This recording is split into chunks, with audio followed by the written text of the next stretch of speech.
I'm sure some of you have had awful bosses, but today, I'll tell you about one who takes it to a whole new level. Welcome to Sketchbook Stories. If you have your own story you'd like Nova to draw, submit it to the r/Sketchbook Stories community at reddit.com. Link is in the description. Today's story is titled, "The Time Listening to My Boss Almost Killed Me," by Reddit user KnightRider45. Folks, here's a story of what happened to me on Valentine's Day of 2016 when my a-hole boss wouldn't let me leave for a medical emergency. So, I used to be a lifeguard for a local pool, and my a-hole boss, let's call him Alan the a-hole, was always terrible to be around. He would constantly do things on the pool deck and blame lifeguards for it, like allowing his students to mess up the kickboard stack after a class he was teaching, and then yell at the lifeguards on duty for making a mess. Also, he would deny people days off to the point that we would be covering for each other. The only way he would let people take a day off is if you found your own replacement for your shift. Additionally, he would create drills during or after work continued training sessions that were absolutely impossible to complete, and then yell at us for failing them, making the general morale terrible and stressful, not to mention his general creepiness around the lady lifeguards. Ugh. But the worst thing he would do is force you to come back to work sick to prove to him that you are sick. Otherwise, he would write you up for a missing shift. This is what happened to me several weeks before the incident. I woke up sicker than a dog, vomiting, and called Alan to let him know that I wouldn't be coming in. He told me that I have to come in or I'd get written up. I told him to do it and that I'm staying home. Alan had been making my life hell ever since then, scheduling me doing terrible shifts and timing my breaks in between swim class transitions so that half of my quote-unquote break was cleaning up class items and getting them ready for the next class. It was terrible, and I was already in the process of getting a new job, writing out my resignation letter, and exposing Alan for the a-hole that he is to upper management. Now, the day of the incident. The day Alan the a-hole almost killed me. I had woken up that morning with a nagging pain in my side.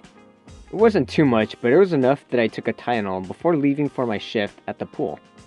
Throughout my shift that day, the pain in my lower abdomen grew worse and worse, to the point that forming sentences was becoming difficult.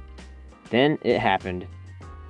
A searing pain stabbed me in the abdomen and took my breath away.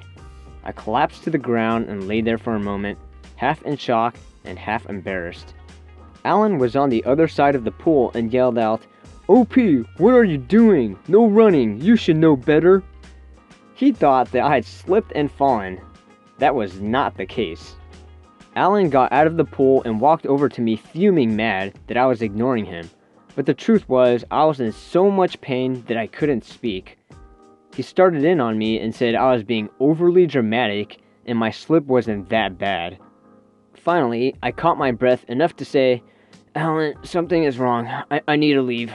I need to go to the hospital." But all our lovely Alan the a-hole heard was, "I need to leave."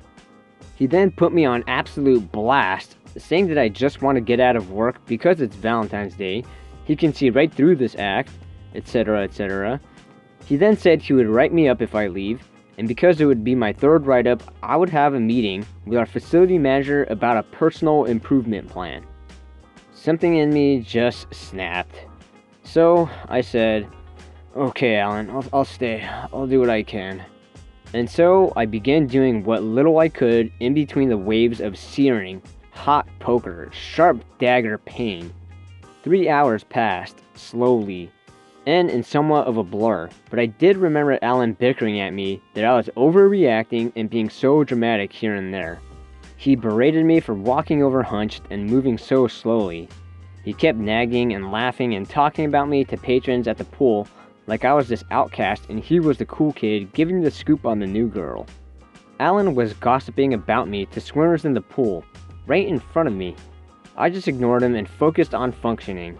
I could make it the last hour of my shift and go to the hospital, and once I got the diagnosis, I would staple that with my notice of immediate resignation my next shift. That never got to happen though.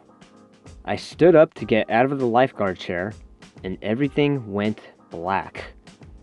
I woke up on the floor with my coworker splashing pool water on my face. At this point, our facility manager had come in and was talking with Alan, but when she saw me, she came running over. I was pale, sweating, lips completely white, and my stomach was distended.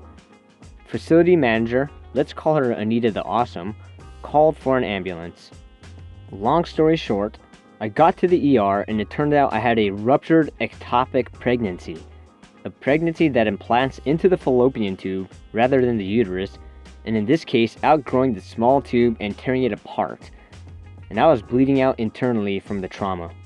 I had lost so much blood that I needed a blood transfusion and was sent immediately to surgery. They were unable to save the ruptured tube, so I'm living with only one now. The surgeon said that I was so close to death when I arrived. I had passed out initially on the Lifeguard stand because my blood pressure was so low from the internal bleeding that my heart couldn't pump what blood was left up to my brain in time. The coworker that was there told Anita everything that happened, which prompted a full investigation into Alan. Alan was fired, not just from that pool, but from the franchise entirely. I was asked if I wanted to sue considering the myriad of labor laws Alan broke, but I was honestly just so torn up over losing both a child that I had no idea about and a piece of my reproductive system, forever altering me. I was struggling too much with all of that to even consider anything else in my life other than finishing out my bachelor's degree. Alan moved across the country, and last I heard, he's working on a burger truck in Florida that his uncle owns. So in conclusion, F you, Alan the a-hole, so much for what your superiority complex and bullying people that you're supposed to be managing has gotten you. And yes, I will take fries with that. Edit. Let me clarify something. It was very stupid of me to have waited to go to the hospital just to make a statement to Alan. However, I didn't think this was a life-threatening situation. I do not have an appendix, so it couldn't have burst. I had been having pain similar to this for the past several weeks prior to the rupture, and me being a Google-certified doctor, I decided to look up my symptoms and diagnose myself with endometriosis. The symptoms are spot on, so I assumed that this was just an incredibly severe endometriosis attack, which, while very painful, is not life-threatening. Keep watching now. If you like that one, click here to watch when a pizza store employee serves up some malicious compliance, or check out our Entitled Parents playlist here.